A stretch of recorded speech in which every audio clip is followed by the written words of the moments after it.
So today we are reviewing this DIY jewelry kit. It is pretty fantastic if you like to make jewelry, huh? Show me what you already made. Well, I made these earrings so far and a bracelet. So what are you going to do with that bracelet?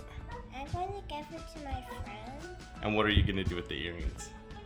I'm going to wear them on a special day. The last day of school. Woohoo!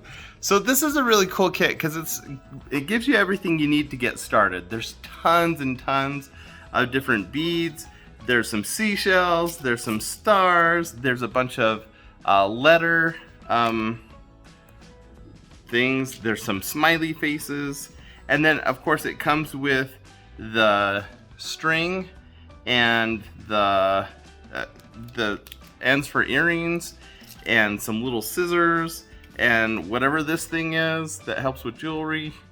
So you've got everything you need to get started, and as you just saw, just on our first day we've made some cool things. And was it fun to make them? It's a cool way to be creative and to have that creativity result in something awesome. So this is a really, really cool set.